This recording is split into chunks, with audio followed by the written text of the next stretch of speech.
Meron ditong itlog, oh. Sobrang laki. Ito ay itlog ng okong, ng ibon na endemic dito sa Calayan, at nakuha to sa Babuyan Channel. So, sobrang laki niya, oh, grabe. Nung una nakita ko to, kala ko itlog ng bayawak, kasi ganyan yung itlog ng bayawak, pahaba eh. Pero kulay puti. Pero ayun, so wala akong picture, papakita ko na lang yung picture ng okong sa video na to. So ayan, yung itsura niya. At meron silang festival, no? May festival sir. Saan ginaganap yung festival? Sa munisipyo, doon sa ano? Sa Calayan? Dito mismo, Calayan dito mismo. proper. Tuwing Calayan kailan yung proper. festival ng okong? Tuwing kailan po yung festival? Pagka pista nila. Ano pong buwan po kaya yun? Hindi ko alam. Hindi mo pa alam. Kasi kasaragi itlog dito eh. Pero di naman ito kinakain, no? Kinakain ko. Kinakain to! Kinakain. Masarap. Alam mo, Ano pang inaantay natin dito? Ito na to. tinapay na ba, no? Inaboil na ba to? Kasi kung naboil dyan, pwede natin buksan. May tak ng ano yan. Pero yung mga ibang bawal hulihin eh, no? Pero ang laki na. Pero ang laki ng. Oo nga, only in that. So, yan ang aming breakfast. Boiled chicken egg, kamatis at fish. I think, yan, parang bangus yata ito, ah.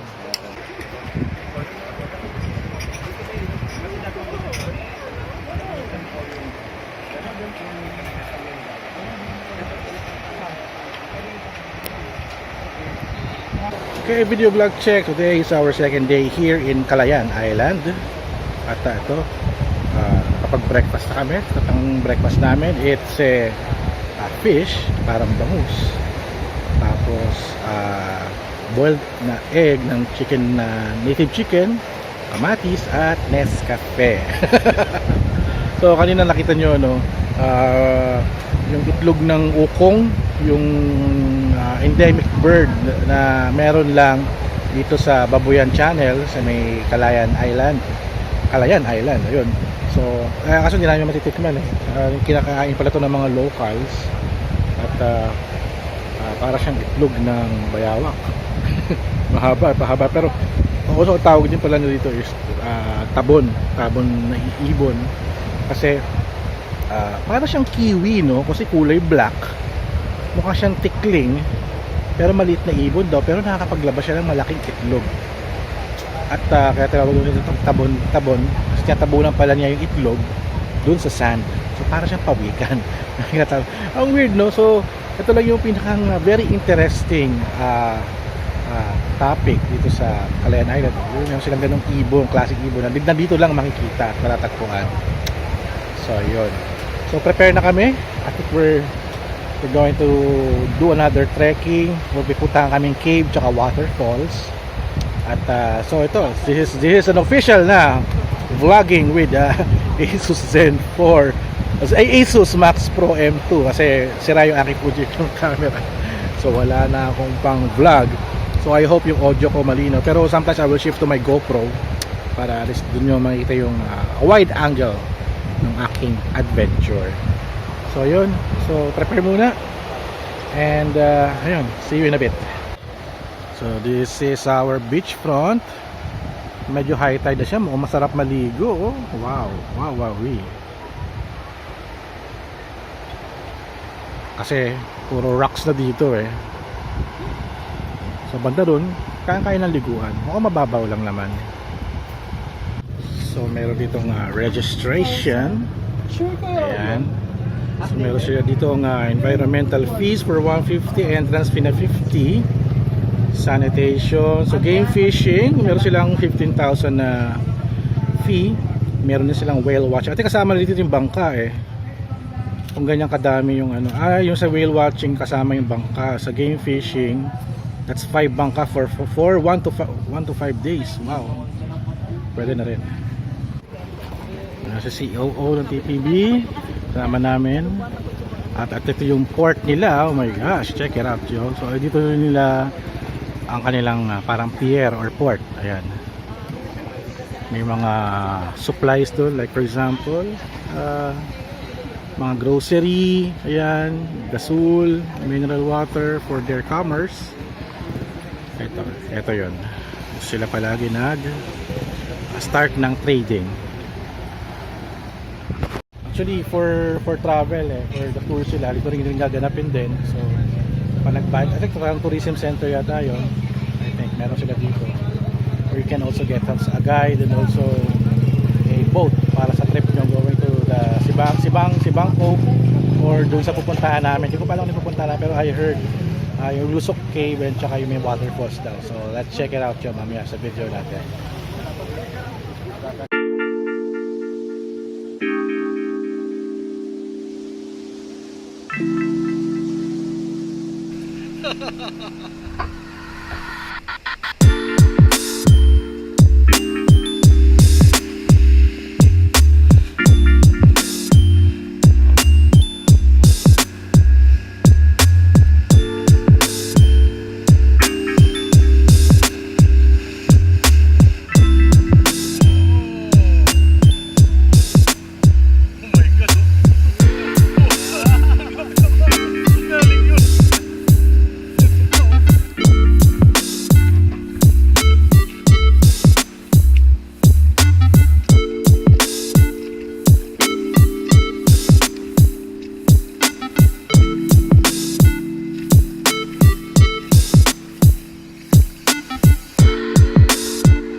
Okay, video vlog check. So we are here sa Lusok Cave. Ito parang mga 30 minutes or 45 minutes yung bangka going here. Napakaganda nung kanilang lagoon sa under the cave, inside the cave pala. So meron siyang gateway over there. So kayo lumusot doon. Mag-dock muna kayo sa beach, tapos maglakad ng konti. Meron siyang access dito. Going inside dito sa cave na to. So yung mga kasama ko, nag-swimming na sila. Enjoy na.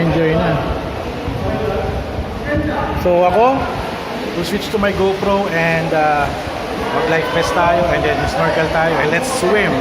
Let's check it out yo. Hindi na ako makakapag-selfie o makakapag-ano dito but try natin to. Pool dito sa loob ng cave dito, sa Lusok Cave.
to. Nanigas.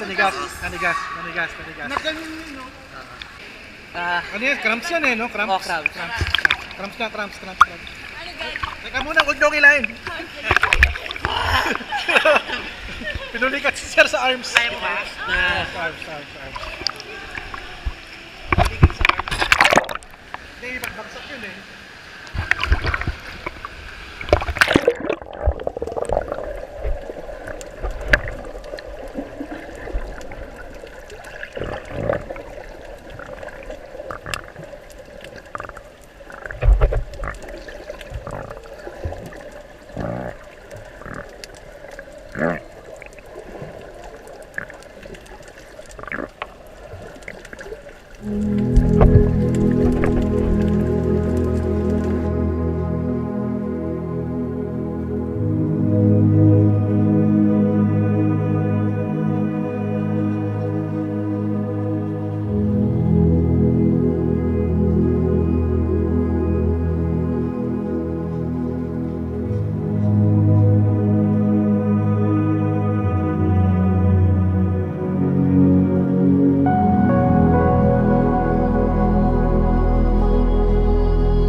Maganda yung experience namin dito, no? Lumang kami sa loob ng cave.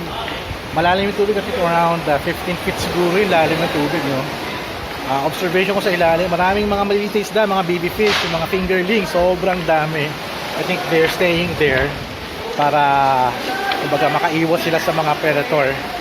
So, napansin ko rin sa ilalim, no? May parang beach sand na may mga marka na mga movement ng waves.